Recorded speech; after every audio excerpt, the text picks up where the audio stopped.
Hello, everyone. Welcome to another episode of Good Hang. Very excited that we have our guest today, Cole Escola. Cole is an incredible performer. They wrote an original play, Oh, Mary, which was a huge hit on Broadway and which gave them the Tony Award. And we're going to talk to them about a lot of things today, about struggling in New York City. We're going to talk about their love for Martha Stewart. And we're going to talk about what are they filling their days and nights with now that they've stepped away from their very famous play, which is still going on, by the way, and which depicts a very insane Mary Todd Lincoln with zero research. Highly recommend. Before we get started, though, we are going to check in with someone who knows Cole, who has a question for them.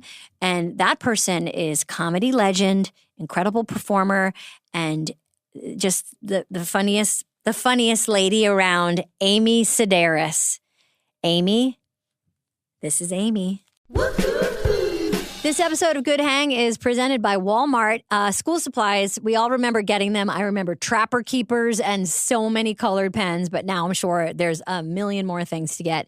And thankfully, Walmart has essential back-to-school supplies starting at 25 cents, plus all the latest tech starting at $9. Who knew? Hello Kitty pencil cases, Nintendo notebooks, food-shaped erasers, Chromebooks, keyboards, and more at low Walmart prices. They even have Lilo and Stitch headphones. Who knew? Shop Walmart.com to score their favorite back-to-school tech and supplies.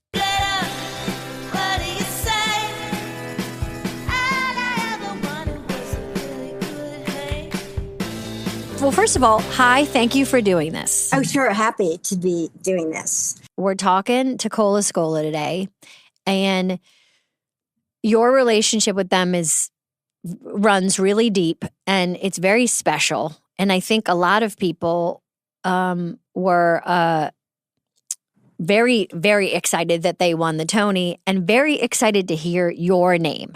I was just as surprised. Yeah, that was so sweet of Cole to mention my name. Maybe because they owe me $5,000. I don't know. Do you think now, where you are in life, you could do Oh Mary? Me? Well, I was going to say, why aren't you? You should do Oh Mary. I don't know if I had the energy anymore or that schedule. I don't think I could do it. 8 days a week. I mean, I'd like to you lose weight, you get muscle. I mean, that aspect, live audience, but man, that's a brutal schedule. That's for a young person. I was just at someone's pool the other day, and a little kid challenged us to all jump in at the same time, and my ears are still ringing, and it's just from jumping in a pool. Yeah, jumping in a pool. I woke up this morning. I was like, I have like swimmer's ear. Everything hurts, and all I did was just gently jump into a pool. Yeah, what did I do? What did I do? And then you're like, oh, wait a minute. Yeah, I know. I was thinking about you because I was thinking, I'm sure Cole would love for you to do Oh Mary, and you would be perfect in it. But I know that the schedule is wild. It's too wild. And the whole point would be to work with Cole. Mm-hmm. I work really well with them, and that's fun too, to discover that. We work really well together. I know. So tell me about it. I mean, I know a lot of people saw them play Chazzy on your show. So how did you start working together? I saw Cole orange juice commercial on YouTube. And then I worked with Cole on your show on Difficult People. And then I was just looking for a good neighbor. And I was like, it didn't matter, male, female. It's just like, it's got to be this person. It's got to be Cole. And, always came in prepared, always came in with lines in their back pocket.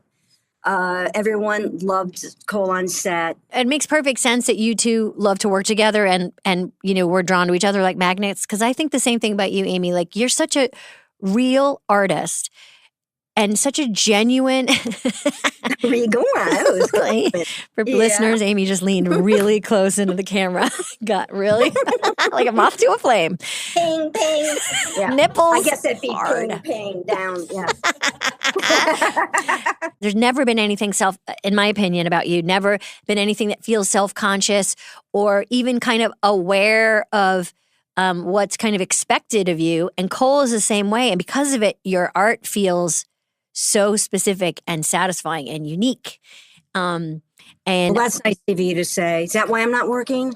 yeah.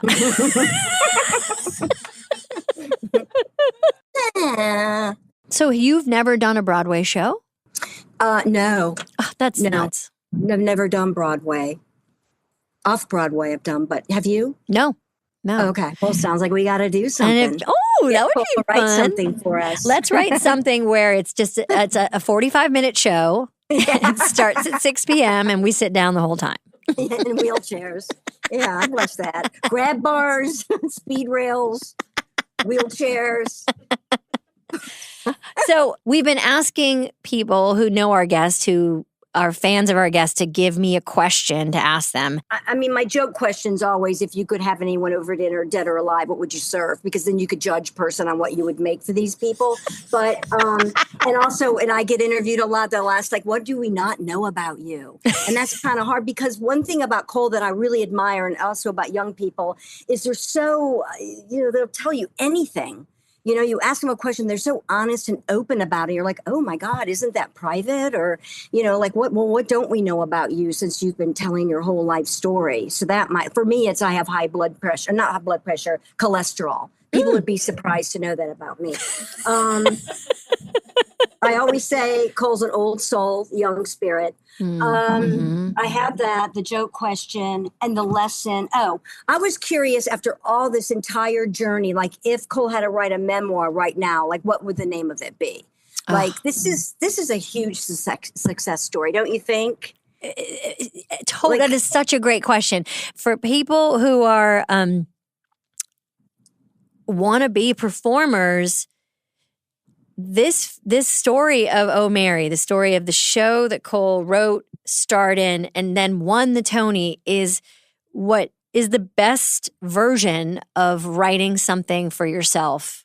Yes. And success story. Yeah. Yeah, success story. I wonder if there's going to be a movie. If it would be really, who would be good in the Oh Mary movie? It would be like, I say get Linda Hunt in there somewhere. Linda. I want more Linda Hunt. Well, I'm so fascinated by what's behind you in your apartment because you have the best taste. Well, I'm doing a photo shoot in here today. Okay. That's my new miniature dollhouse that I decided to have built into my fireplace because I have a lot of miniatures. And so just put that together last night. What's your favorite miniature in that behind you there? The wheelchair. It's well made. It's handmade. It's beautiful. Crutches. That they don't make anymore. Handmade umbrellas out of toothpicks. Ooh. Yeah, I have a really nice collection. Bearskin rug.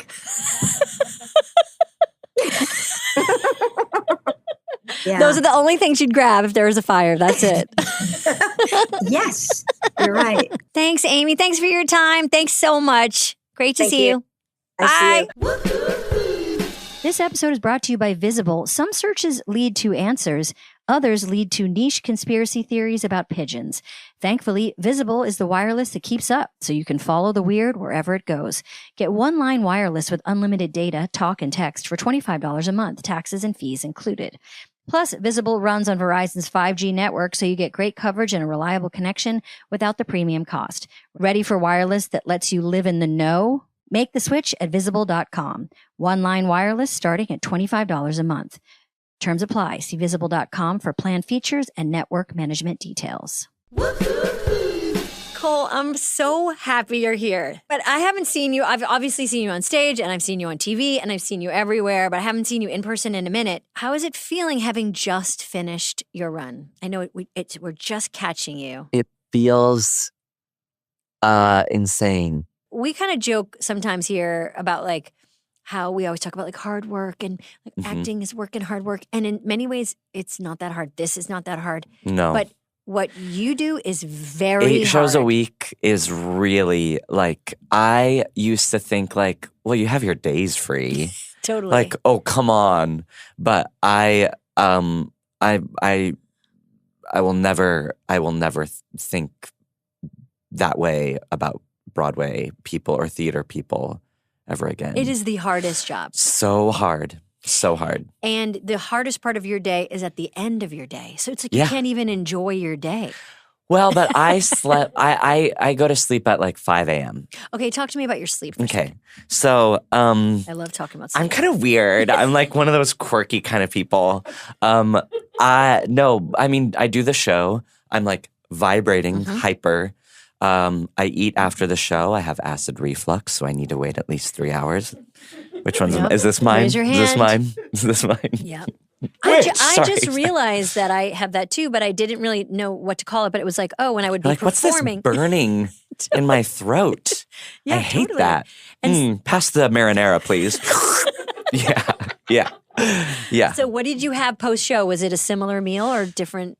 It was, not a lot's open at like 10 p.m. So Yeah. it was either Indian food, which is great for acid reflux because it's very mild, Yeah, just some cool spices. just some spicy cream sauces. Amy Sedaris always says, hot creamy meal straight to bed. So yeah, that or like a bowl, like Okay. just slop, and the most chaotic bowl, just like adding ingredients, not considering what they will add up to. Yeah, how Just they're being going like, to marry. I like oranges. So you get your bowl or your food. Yeah. You eat, and then you would then stay up till 5 in the morning.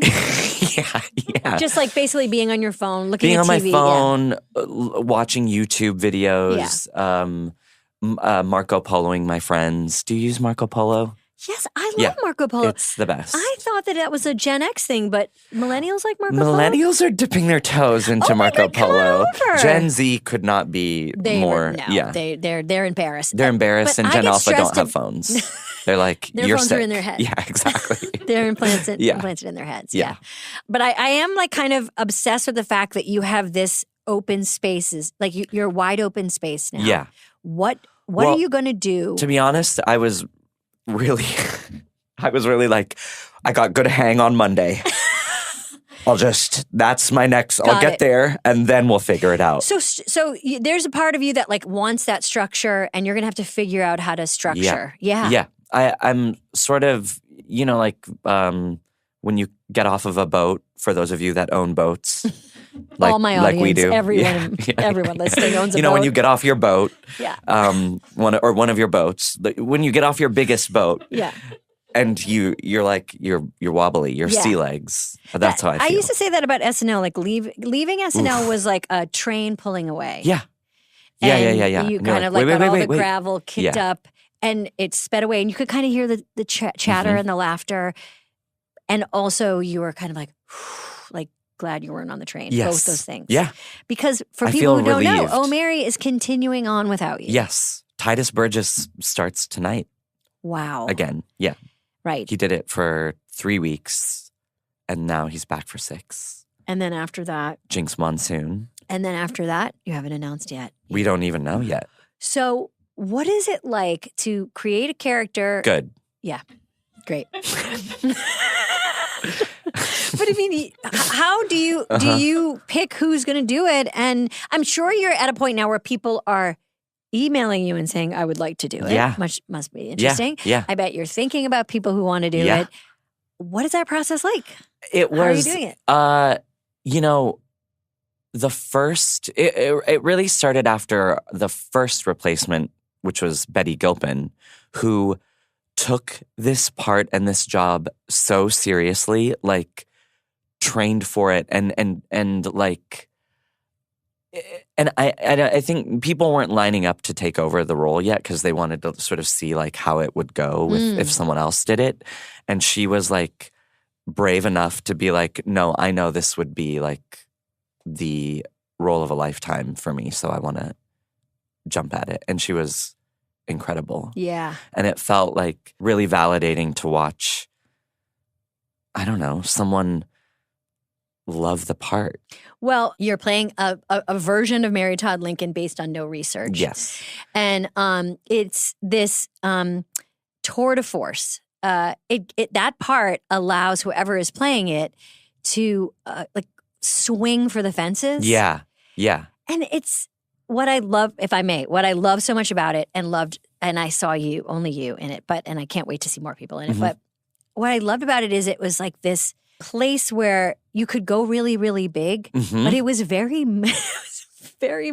Oh, thanks. Really moving. It's hard to do both of those things. Thank you. I think you do those things, both of those things really well together. Thanks. That was my goal, was like to, like, I even wrote it on my dressing room mirror, like, can you love me if I'm annoying? Ooh, like, that's good. Yeah. Can you root for someone who's annoying? That's what I wanted. Because, yeah, I'm sure you feel this way too. Like, I'm annoying, I'm too much. Yes. Yeah. That is, in fact, a friend of mine has a game where she says boring or annoying. So you categorize people into boring or annoying. Both are, no one wants to be either. No one wants to be either. But that's a good one. Give me annoying over boring. Absolutely. Any day. Yeah. Give me someone who tries too hard. Of course. Yeah, absolutely. And I'm in the annoying camp. And me too. So what I'm hearing is, because the show has ended, this is like an existential nightmare for you. Yes. Yeah, got it. Yeah. It would be for me too. It would be like, it's just like, what do I do with my day? Yeah. What is my life? And you hit the peak. You got the Tony. Like, there's nowhere to go but down, babe. I know. Truly down, or like across, like leave the business. Across. Yeah, across. Like, just jump in a river and you're just gonna work with animals. Change my name. Yeah. Don't bring my phone. Yes. Like, burn my fingerprints off. Did you feel, I hope you felt this way, but I know collectively people that were watching you win were really angry. Really angry. They were, yeah. I mean, there was rioting in the streets. Yeah, I saw. It was like when the Eagles won the... The what? Sorry, that's for the guys, for the dads who listen. No, but you, when you won, it felt like you were carrying the hopes and dreams of a lot of people. Okay, well, did you feel that pressure at all? When not you were pressure. I felt like the best part of the whole experience was like people that I have been performing with for like 15 years at like Joe's Pub or the Duplex, or people that came to see the shows, like, so happy for me. Like, that was the best feeling. Like, I scored a goal for the team. You know? Everyone felt invested in it because they felt like they were part of it, and they saw it when it was smaller and then getting bigger and growing. And it felt like this, like, it was a rare combination, your show, Oh Mary, of feeling indie and small and private and just for you, and the entire Broadway community and the entire country coming and feeling the same way too. It was a wild combo of both those things. The whole country came. We looked at the numbers. You looked at the numbers? Yeah. Wow. There was like even 4, like South Dakota? Yeah, there were 4 people in South Dakota who like said they were going to come.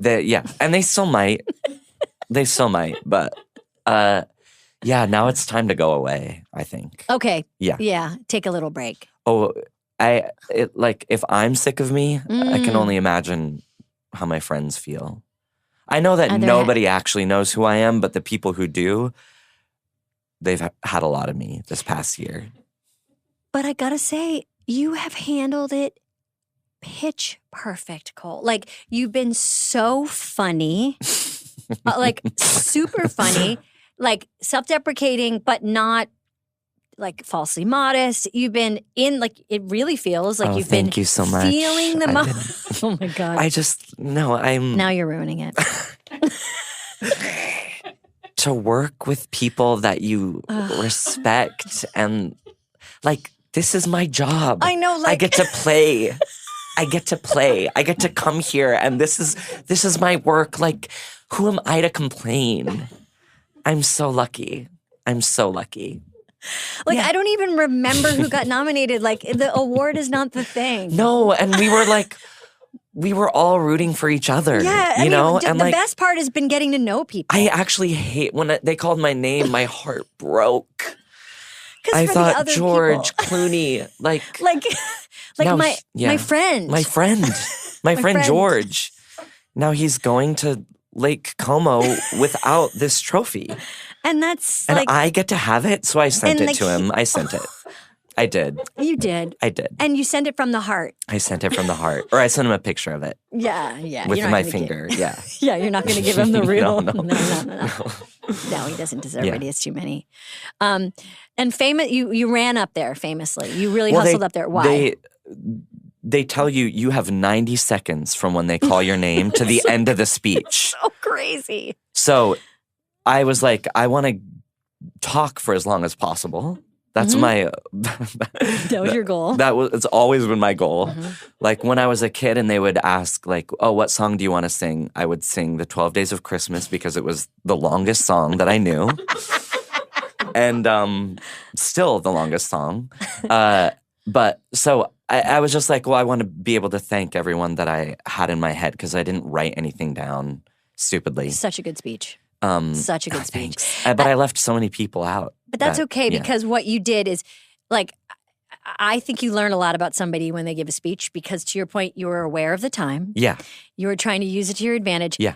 It's shocking to me how many people get up there and they go like, anyway, and you're like, time is ticking. Yeah. I can't believe you are taking so much It's time. also that thing that I think it was on this podcast that Tina said to you about like that Steve Martin said. So this is like, you got to kill every time. Yes. It's like, I do feel that. Yes. Yeah. You have to be funny and you have to be gracious, but you have to be like, you have to produce that moment. Yeah. And you produced it really well. Thanks. I played a good game, and we just feel really good about where we're at right now, numbers wise. Just got to stay in it and hope for the best. Now, I heard this straight character you did on Colbert. Yeah. Do you have a straight woman my age voice? Your age? No, just older. Okay, like a boomer woman. Yeah, straight? yeah, like my mother. Yeah. What is that kind of character? Well, I'm a little bit hoarse, so my voice is a little lower than I'd like it. But we were going to go up Saturday and just see what Tracy and them were going to cook and just nothing. For people who can't see, Cole is touching their head a lot. Yeah. And you're right, just a little aggrieved. And a tiny headache. Yeah, tiny headache. Just thinking about, just felt like talking. That's my favorite. I mean, when I was growing up, just hearing small talk between women at the store was my just heaven. Well, you were raised primarily by women. Yeah, by my mother and my grandmother, and I loved my grandmother's friends and, complaining about health issues. Okay, but you grew up in Oregon. Thanks. And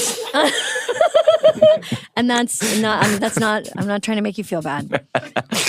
No, you grew up in Oregon, you got into community theater, you made your way to New York. Yeah. What was like the first, like, can you just paint a picture of when you first arrived in New York City? How old? 18. Yeah. Fresh from my hometown, and then the first place I lived was the 92nd Street Y on the Upper East Side.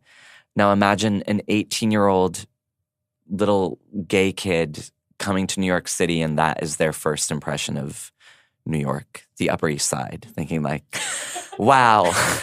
Wow. I can't wait to have fun. Old men. Wow. Oh, wow. These restaurants close at 6 p.m. This is amazing. Yeah. And why did you end up over there? I went to, we can bleep the name of the school out. Okay. Boop. For 1 year, 1 calendar year. And their dorms were at the. And why did you drop out of college? Couldn't afford it. Like I couldn't even afford to take out any more loans. Was that a stressful? Were you thinking like, this is a nightmare that I can't? I was happy? No. I was heartbroken. I was like, I didn't know how I was going to get back to New York because I sort of figured this out the first summer I came back home. I was working at a church camp with my brother, mowing lawns, digging post holes, washing dishes, and then I found out like they're not going to give you any more loans because you don't have, unless you have a guarantor Right. And all the adults in my life were poor. Yep. And I hated them for that. I was like, it was so juvenile to be like, well, maybe if you'd made better life choices, Mom, I could live out my dreams. And now I'm like, thank God I don't have student loans. Yes. I don't have student loans because I couldn't afford to go to school. I mean, rejection is God's protection. Yeah. Thank you. I love when you came up with that. I came up with that. I remember when you came up with that. What did you do though at 19? Then you just worked hard and I worked at the Scholastic bookstore playing Clifford the Big Red Dog. Wow. And I worked at the cash register as well, but that was I really came alive when I played Clifford. But and you were living with who then? Like you were renting a room from someone? Renting a room in a railroad apartment where a complete stranger had to walk through my room to get to his bedroom. Sure. And often I had one season of Sex and the City on DVD and I was always missing one disc. And then it would appear back the next day, and then it would disappear. Oh, and he took it. He took it. It was a straight guy, and he was jerking off to it. Oh, because of the sex scenes. Episodes. And this was this was what year? 2008. Mm-hmm. So porn was available online. Yeah, he could have. But there was just something about Kim Cattrall, I guess. That probably that. Hey, I get it. Hey, I get it. Hey, I get it. We both do. We both get it. When did you first get paid to be an actor? Other than Clifford, but but my first paying job was when I was 11. Really? I was in a regional production of The Grapes of Wrath. I made $50 total. Okay. Okay. Yeah. Yep. I played Winfield Joad. Okay.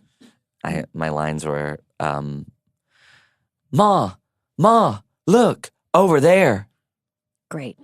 Yeah. That's $50. $50. But I did come up with, I've said this already to Mo Rocca. I'm sorry for those of you who God, then we're going to cut it. If you've already put it on Rocca. But I think you'll appreciate this. At 11, I came up with, there's a scene where everyone's saying grace over food. And I came up with stage business of opening my eye and stealing a piece of food. Oh my God. Yeah. I have a similar story, which is when I was about that age, 10 or 11, I was Dorothy in The Wizard of Oz. And I have to... Great comedic part, by the way. Hilarious. Hilarious. So many laughs. And because it was the 80s, they just gave us a real dog. They were like, hold this real dog. It was just someone's dog. And I had the dog the whole day and no one fed it. And it was, and I would never do that now. Yeah. But someone just gave us a dog. I was 10. And there's a moment where Dorothy says where the tornado starts and Dorothy says, Toto, where are you? Yeah. And in the first show, I was holding Toto and I got a laugh, but not the kind I wanted. Right. They were laughing at me. Yeah. And you clocked that right away? I clocked it. Yeah. So in the second show, I put the dog down and I walked a few feet away from it. And then I said, Toto, where are you? And everyone was like, now that's clever. And it was like a star is born. Yeah. But it's so true. That feeling when you're like, wait, I can do something else. Yeah. The mischief part. Yeah. Well, did you feel was there ever a time where you were like, well, I don't want to be an actor because it's not fun? Because the way I felt was being a performer means, acting school and doing Our Town. And I was like, I don't think that's for me. So I guess I don't want to perform. Mm-hmm. I think, I didn't know anyone who was an actor. Or I didn't think it was a job that I could do. But I think even from a very early age, I was like, whatever I want to do, I want to be in control of it. Yeah. So I wasn't good at auditions. Yeah, same. Because it was I don't know if you don't. No, I whenever I get sides, I'm like, oh, who should get this? Exactly. God. And I call my manager and I'm like, are they seeing Gideon for this? How about Taylor Trench? Because he would nail this. And I also, as a writer, I feel like I need to know need to really trust the writer or like feel like I really understand the right. Because I think so much of acting, you have to be a little delusional and be like, oh yeah, I know how to do this. Yeah. I know what they're going for. When I read a script, I'm like, oh, I'd love to sit down with the writer and sort of see why is she saying this? Yeah. Yeah. I know you just have to kind of overcome insecurity and just assume that everyone is supposed to be looking like, at you. I actually know how to do this more than the writer knows. Yeah, I struggle with it all the time about like working for other. We've all witnessed that. We've watched you on sets sort of flounder. And we're all just on we've heard you come struggle. on, girl, come on. Oh, get those lines out. That would be a great scene where you're acting and you pan to the other side of the monitor and everyone's like, girl. Sweating. Girl, you can do it, girl. Yeah.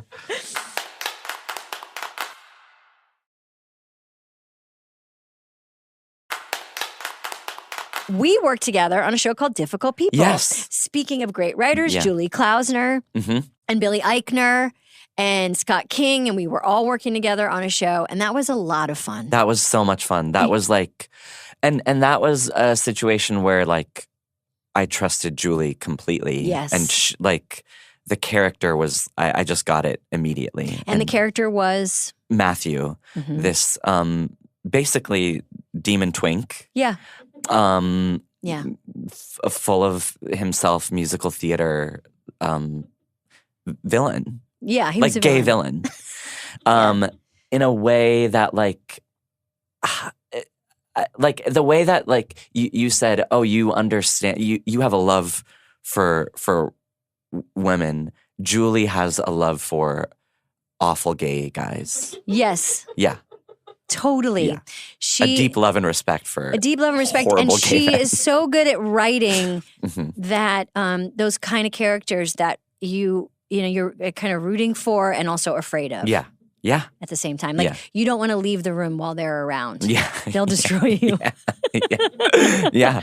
Yeah, that was a really good experience. That was so together. fun. Yeah. And I feel God, like we had so many laughs. we did. That's what I'm saying. Like, we just get to play. And we like, get to play. Yeah. I mean, but it's also hard. It's hard work. It is, but it's like so rewarding too. And it's like when I think of like where I came from and like what my parents did to how dare I complain? How dare I? And someone's like, ma'am, your coffee is ready. I'm just trying to hand you your coffee. I just asked you if this was your coffee. Thank you. I appreciate it. I won't be tipping, but thank you. Yeah. Okay, so you have a... you know who I heard doesn't tip? No, I'll tell you later. Oh. I'm just kidding. No, Have you ever waited tables? Were you ever work in the restaurant industry? I was a busser. And then I worked at a bakery. I was a counter person. I feel like you would be very good front of house. I'm not, because I don't So I also did sex work, breaking news, and that's front of house. That's front of house. That's all house. That's front and back. Front and back of house. Of house. Yeah. Price difference, but you. What do you want? You want the front of house or the back of house tonight? $50 for the back of house. And you do a whole thing where you pretend that you didn't have a reservation for them, and it'd be like, your name's not on the list. It's not on the list. Check again. Sorry. Yeah. Yeah. Anyway. That was way, way, way, way less demoralizing than service job. Yes. Like, because sex work, I was in control. Like, I named my price. It was also like the money for the time spent was way, making $100 in an hour, and this was a different time. Okay, this was a long time ago. That was a lot of money back then. Okay, that was a lot of money back then. This was pre-Tony. This is pre-Tony. Okay, so I couldn't charge what I could charge now. Now I could get it. Easy, 140. Of course, that Tony bump? Yeah, please, the Tony bump. But like that versus making $10 an hour, having people yell at you because their chocolate cake is dry. What I'm learning is like control creative control, especially control of your time, structure is very important to you. Mm-hmm. And therefore you use all of those. I use people. Yeah. Yeah. I use people. That's the only thing we're going to pull from this is you saying I use people, and we're going to put it on a loop like a boomerang. Just like keep injecting it I throughout the whole people. episode. Like And why is that? 7 times. I use people. Yeah. It's going to be like a Howard Stern clip that we play over and over again. That Fred presses a button and then it goes, I use people. But you took all the strengths to make the show that you made because it's like you created. I mean, it is so hard to write a show, and you've done a few of them. Yeah. I've been in New York for 20 years this year. Yeah. And I probably started writing and performing like my 3rd year here. So Yeah. I know it's and I just couldn't be more grateful for like, because that experience, it's like, we got to go to I commercial. look back on it. Wait. I just want to say like, keep going. Keep going. If you're out there and you're thinking, is it going to happen for me? It will. It absolutely will. Sir, we got your test results back. And I've been trying to tell you. Thank you so much. We really need you to see a doctor. But what I want, so I talk, so when you thanked Amy Sedaris, that was a big deal for a lot of people. And it was, and you thanked many people in your speech. And for people that know Amy Sedaris' work, what it felt like was, I can't explain it other than this genuine moment of a friend who was there for you, and you thanked a lot of your friends who were there for you for a long time. Yeah, it was really special to feel that. I really want. I thought like, who do I want to hear from the next day? Like, who, like John and Claude, like all of my friends that I thanked were like, what?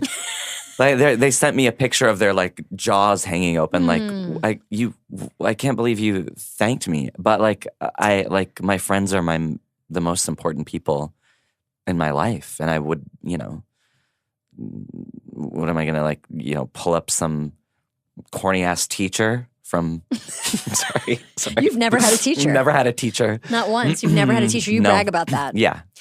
No, but also you saying that's so interesting that you say that. Who do you want to hear from? Because also when you mention Amy and John and Jeffrey and Claudia, like you're also like sending a signal of like, this is the kind of artist I am. Because those kind of artists, Amy specifically, Sedaris, who when I came to Chicago, she was the senior. Yeah. Like she was on stage. She was Queen Bee. And she, like you, had this true artist vibe, which was like they make commercial work that people will love, but they're making it for themselves. Like there's not a feeling of what should we do that's going to work or is interesting. It's just like, I just want to do what me and my friends will think is good. And we talked to Amy before this podcast. Oh boy. Let me have some Coke Zero. And she loves you and talked about how thrilling it was to hear her name and how she was watching with everybody. And it was very exciting. And your appearances on her show were so stupid and funny. Yeah, thanks. Incredible wigs on that show. Oh my God. The best, yeah. Amy is such an expert on wigs. Yeah. And I'm sure you are at this point too. I've given up a little bit. Okay. Yeah. Okay. How I'm sure you know how to put on your own wig. For people who don't know how to put on their own wig, what are some tips? Honestly, some people just don't have a face for wigs. And I have the perfect face for wigs. You do have a great face for wigs. Look, I'm not saying I'm stunning. You are stunning. But I'm not saying that. Okay. You said it. Okay. I'm not saying, I have a lot of faults. My teeth don't match. None of them look like they belong together. But my face is perfect for wigs, and I can admit that. It is. Every single wig changes your face. Thank you. And every single time you put on a wig, I just feel lucky that I get to do it. Sorry. It's just, it's play. It's play. Like, it's my job is to play? Like, are you kidding me? I show up? Are you kidding me? Every day I'm like, pinch me. Like, Ew. Ugh. Yeah. Yeah. But I mean, yeah. Oh. Yeah. But okay, so you do Amy's show. Uh-huh. You thank her at the Tonys. Mhm. And she had a couple questions for you. Okay. Great questions, of course, because it's Amy, a genius.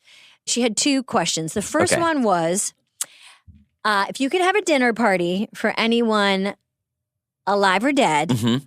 what would you serve?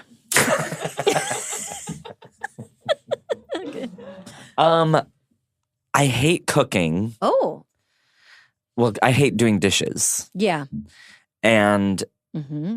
I'm also someone who, if the recipe says like it takes an hour and 15 minutes, I need 4 hours. Yeah.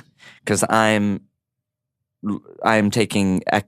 doing every step like 4 times in my head, repeating it back to myself, Marco Poloing a friend, explaining it to them. Taking like, notes so on that Marco what I'm Polo. gonna, taking notes on that Marco Polo. I would make mashed potatoes. A big bowl of it. Big bowl of mashed potatoes. And who would be at your dinner party? Um, I know it's a hard question. yeah. The something Alive about or the dead? alive or dead part. Okay, Martha Stewart. Oh, but then I wouldn't want to. But you'd want her when she was dead. I would want her dead. Yeah, half dead, dying. Yeah. I would want to serve cold mashed potatoes to dying Martha Stewart. That makes sense. That's my dream dinner party. Her last bite, I would get to say like, I served Martha her last bite. Yes, and she was like, Just like, cold. I was obsessed with Martha as a child. Ooh. I was her show from the 90s, Yes, where yeah. it was like in her home. Yes. And she would be like, while the pie's baking, let's retile the roof. It was like, she just assumed like, you can do it. There's time. Yeah. It takes 45 minutes for the pie. That's plenty of time for the roof. Get That's up the there. best thing about waspy energy, which I never Yeah. knew growing up. I wasn't around it. And when I was finally around it in college, I couldn't believe how much the women got done in a day. Yeah. Oh, It was a lot everything. of mucking about and getting things done. She's in a cranberry bog, Yeah. while her steak's marinating. Yeah. She's doing it. She's really doing it. And then, but I loved her show so much and I wanted to be like a Connecticut wasp, but I would spend all of my birthday money on Christmas decorations because I wanted to, copy her. Because Christmas was the most important holiday Christmas for Martha. is the most important holiday. But I met her a year ago at this little dinner, and we were alone at a table because no one else had sat down yet. And I'm like, don't talk to her, leave her alone. She doesn't need to know, how much she means to you. And she just looks over at me and she goes, "Are you Mary?" And I was like, yeah. And she was like, "I haven't seen the show yet, but I love history, and I'm dying to see the show." She hasn't come, but it's fine because It's okay. I have that. I have the memory of her looking at me from across the table and saying, "Are you Mary?" It was like, yeah. Anyway, so yeah, that's to answer the question. I would serve her dying body. Dying Martha cold mashed potatoes. Yeah. Do you? This leads me to this question, which is: you have so many people have come to your show, Yeah. and you are a big fan of a lot of the people that came to your show. Who stands out as people that was like, wow, I can't believe they're here? Well, Rosie O'Donnell was big for me because I would run home after school every day to watch her show, and that was my only avenue to seeing Broadway performers. Was her show, Yeah. That was big. Elaine May. Yes, That was huge. That's it. Everyone else could fuck off for all I care. Get out of here. Get out of here. Yeah. But you would greet people after your show. So tiring. Oh, I love it. You do. I do. Maybe because I wrote it. Yeah. So it's like it feels from me. Yeah. So if I was just acting in someone else's show, I'd be like, can I please just go home? I felt You know? a little codependent when I got the chance to see you after your show. And I felt Really? a little codependent about like taking up your time because I just felt, I know, yeah. but you were Yeah, so yeah, yeah. generous. And I was like, wow, Cole's being so generous with their time after the show because I just felt like, oh, you must be so tired. You have to No. get to bed. But now I know you had hours before you would sleep. Hours before I would sleep. And also, like, the thing, people after the show are like I know you hear this a lot, but I'm like, it's never enough. We're not performers because, like, you know what? I'm fulfilled. I don't need any more validation at all. Now I just do it for you. No. And also, like, every show I'm working my ass off. Like, I want to hear after every show feedback, you know? Yeah. Yeah. And so I'm sure the stage manager and director were so sick of me. I would be like, just like, I would come off stage gasping for notes, being like, scene 3. I know I didn't get there. I know I didn't get there, but I think I stuck the landing at 4, right? They'd be like, yeah, it was the show. It was the show. You've done it 500 times. It was just like the rest of them, but yeah. But that's the way to keep it fresh. Yeah, is like yeah, you're yeah, just yeah. constantly tweaking it. Yeah. And the other question Amy Sedaris had was, if you were to write a memoir of your, past year and a half, and you had to title it Today, what would it be called? Enough already. Enough already. My year on Broadway, the hard way. A story of love and redemption. Still going. Keep going. Love and redemption. Through the eyes of someone who's seen it all and lived to talk about it. Or slash. Enough already. Bits and bobs. Okay, I have a few quick lightning round questions to ask. Okay. What is your and this is just fun. These are just These are just for fun. Okay, I can relax up now. Yeah. Until now was very serious. Yeah. I felt really sick. Yeah. The earlier stuff we do have to send to the government, but this we can just keep for ourselves. Honey, too late. They're listening. Well, let me ask you this. Have you ever sent the wrong text? Oh, yeah. It's the worst nightmare. There was someone that I had a crush on who I was very attracted to. And I went to send a picture of him to my friend. Yeah. But instead I sent him a picture of himself. Yeah. And then quickly was like, I think I said something like, I love this shirt. Like, where'd you get it? Just sweating bullets. Yeah. Oh, yeah. Have you ever sent a screenshot of a convo? Similarly, like a screenshot and then sent it to the person? No, I don't think I've done that. I've almost done that. And I've definitely heard tell. And have you done that? Yes. Oh. And I've tried to cover it by being like, can you see this? I said anything saying, wait, can you read this? As if something was wrong with my phone and I was testing my phone. Well, now they know. You got to cut this out because, I was like, 8 of your friends now are like, can you see this picture? Bitch, I really thought she was going... And they were like, yeah, I do. And you're like, oh, good, because my phone has been weird and I'm trying to figure out if my screenshots work. Let's get lunch, please. Anyway, love you. Great to see you. Love you so much. So happy you're back with that guy. Yeah. Okay. Yeah, so what is your go-to, do you use eBay?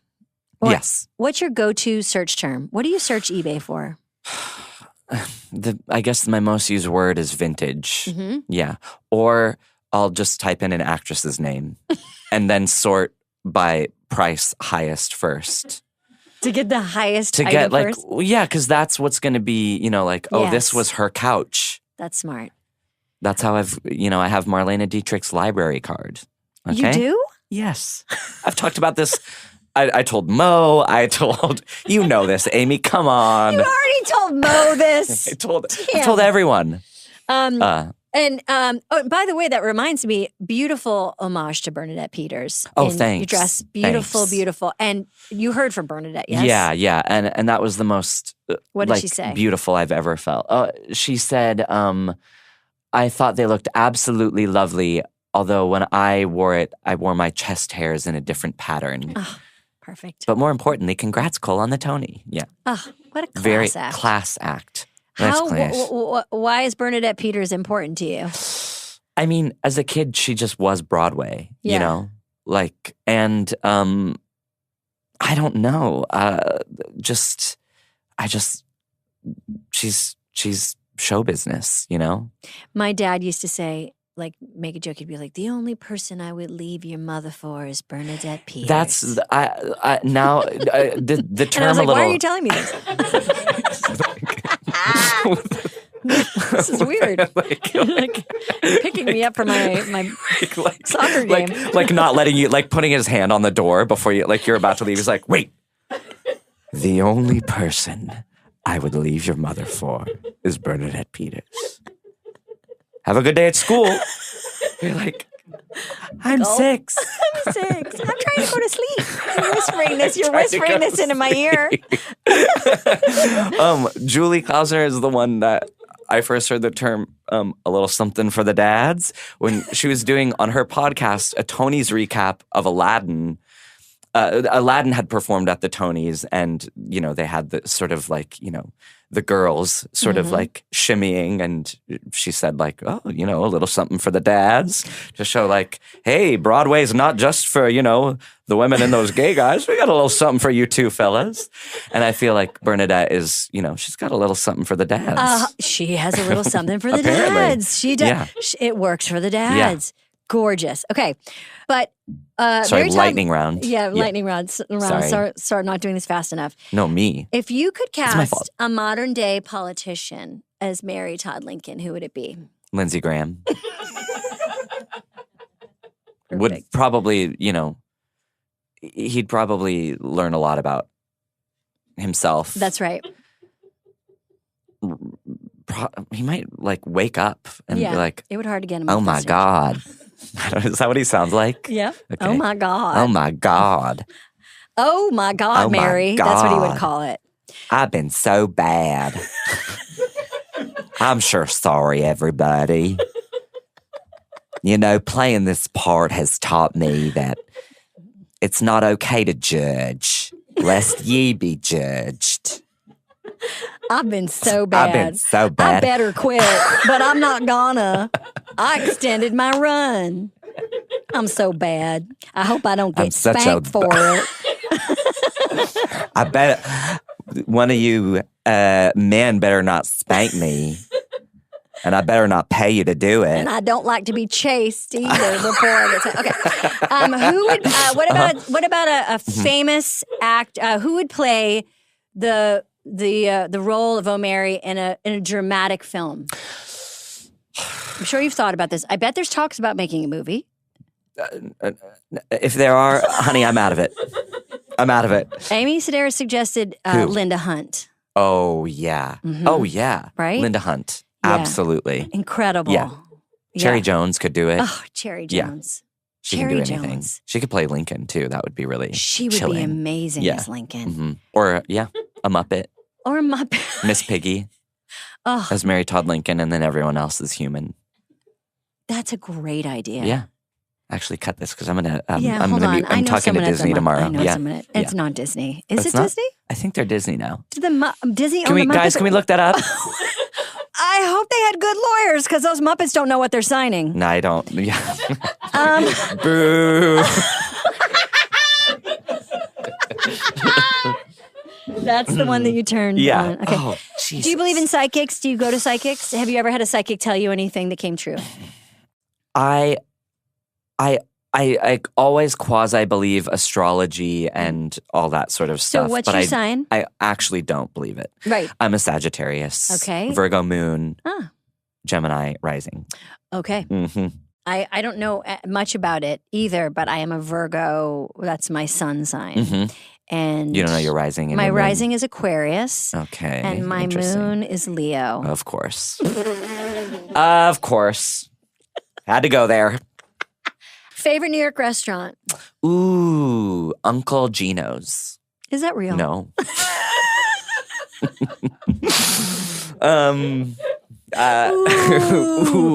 Ooh. Sunday, 5 p.m. before the dinner rush, getting that corner table at Uncle Gino's. Ask for Gino. He's always there. He's always there Sundays early. Get there Get the early. corner table and just sit and people watch. I love to just sit and eat my pasta and just sort of people watch. Because, actors, we absorb. Sorry. Okay, ABCV is my real answer. Okay, great. Yeah. What is that? It's the, ABC Kitchen. Yeah. They have a vegetarian vegan restaurant. Are you vegan? I was vegan and then I started eating eggs last year because I was so hungry from the shows. Yeah, of course. You need your protein. I was, for some reason, I was just craving eggs like a snake. You're lucky you're not a 50-year-old woman because we need 47 grams of protein a day. Do you really? Or else your bones just crumble. You turn into a bag of dusty bones. We have to eat 45 eggs a day. Oh my God. And then lastly, if you had to choose just one cult to be in, how would you design your cult? And what would be your... Like if I was the cult leader? Well, great question. Would you like to be in it or would you like to lead it? I would like to be like the first lady of the cult. The Sheila to the Bogwan. Exactly. You'd like to be the lieutenant. Yeah. The Mary Todd Lincoln. Yes. Yeah. And you'd like to keep promoting the cult leader and being like, they're really important. You have to pay. You'd the be one who's doing all the work. Hyping. You'd have all the power. With all the power, but no glory. Sort of just behind the scenes being like, we got him, like in the back of a black car. I mean, I always love those cult documentaries where the second in command is talking to us about how incredible the cult leader is, and then they finally reveal the cult leader. And you're like, huh. Yeah. Like, Jared? Yeah, Jared. Jared? Okay. That's the guy we're talking about. Wow. Like they're always described as very charismatic and hypnotizing, and then the picture is just like. I mean, guy. I guess those people are like agents essentially. Yeah. Being like, they're the hype. You're gonna, oh my God. You're gonna love him. Oh God, he's so hot. Just wait. And then the last question is for today: what are you? Okay, you've got free time. You're going to have to put some structure in your life now, moving forward. I'm not going to ask you what's next. Yeah, because I feel like it's too soon. Yeah, I just don't know. Yeah, But I want to know, what are you watching, listening, reading, and what are you doing? My kids. No. Oh, no, not doing. I mean, listening. Sorry. I answered before. Can we cut that? I'm reading my kids. Listening to my kids. Sorry. I just want to focus on my kids. I'm listening to my kids. I'm having dinner with my kids. I finally get to have dinner with my kids. I get to just be a mom. Which is the most important role. It's the most important job. No, but sorry. What am I watching, listening to? What do you do? What makes you laugh? Because you're so funny and you have so many funny friends. And what do you laugh at? Really, just my friends. Yeah. I wait for them to make me laugh on Marco Polo. John Early does this bit where he will send me a Marco Polo as if he's meaning to send a message to someone else. But it's this elaborate thing where it's like he's secretly planning with all of the rest of my friends to kill and cook and eat me. Before the Tonys, will send like a message being like, okay, so hi, Claudia. So Cole fully thinks they're going to the Tonys. So that's fine. I am a little worried about getting them out of the dress, just in terms of grilling. It'll be hard, stuff like that. Ooh, that is so fun. Makes me laugh so hard every time, and a fun, complicated bit. And it goes to show, like what you said earlier, which is like your friends love you. Yeah, you love your friends. Yeah, and you guys can deeply tease each other. Yeah, that to me is like a big love language. Yeah. And it goes to show that you're very safe around each other. Yeah. And it's just play. Sorry, I'm sorry. Okay. We'll be right back. We're not on the air. All right. We're not on the air. This isn't live. Mark, back to you. Anyway, that's been Escola. Mark, thank you. How's it going out there, Mark? How's the weather? Are you doing okay during the hurricane? People should know, by the way, it's 102 degrees today. I know. And I'm in flannel. You're in long, princely flannel. Yeah. Cole, thank Okay. you so much for Thank doing you. this. Thank you This for was having so me. fun. Thanks. Thank you and congratulations Thank on you. your huge success. I thought you were going to say huge boner. Sorry. Cut that out. Thanks. We can't. Can't. It was in a part in the tape where we had to make it a sound clip. And I use people and huge boner. No. Yeah, we have to make it another sound clip. Okay. I'm so sorry. It's all right. Thanks. That was so great. Thank you, Cole. That was so fun and funny. And it's just, for this Polar Plunge, I just want to point you towards more Cole Escola content because there is so much funny stuff on YouTube, whether it's the orange juice commercial that me and Amy Sedaris and Cole referenced, or it's the serial killer documentary, fake videos that Cole made with Jeffrey Self and others. And just there's so much content that they've made over the years that is so funny and stupid and weird. And so many different wigs. And they have a face for all of them. So check that out. And thank you so much for listening to this episode and every episode. And thank you so much for listening in general and for being so nice. Okay, bye. You've been listening to Good Hang. The executive producers for this show are Bill Simmons, Jenna Weiss-Berman, and me, Amy Poehler. The show is produced by The Ringer and Paperkite. For The Ringer, production by Jack Wilson, Kat Spillane, Kaya McMullen, and Alea Zanaris. For Paperkite, production by Sam Green, Joel Lovell, and Jenna Weiss-Berman. Original music by Amy Miles.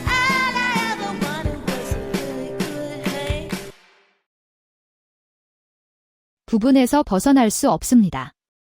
입술은 바짝 말랐고 부는 무슨 말이라도 하고 싶은 듯 몸을 떨었다.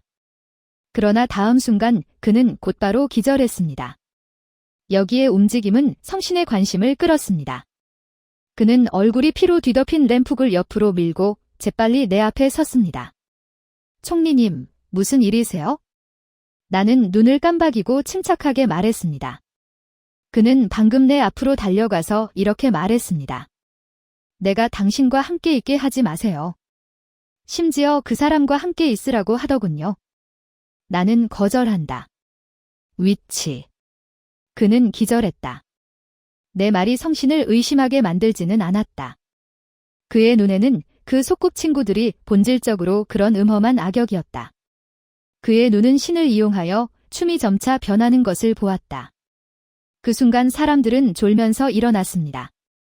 그는 좋은 형이 자신을 걱정하고 있다고 생각했습니다. 맙서사, 랩만 괜찮다면 괜찮습니다. 그리고 다음 순간 성신의 심판 주먹이 그의 얼굴을 똑바로 박살냈습니다. 당신을 형제라고 생각하고 당신은 어떻습니까? D. 교활한 작은 남자 비유도. 영상 촬영 후 세 사람은 몸싸움을 벌였다. 나는 조용히 떠난다. 떠나기 전에 그는 신중하게 경찰에 전화하여 그들을 도와달라고 요청했습니다.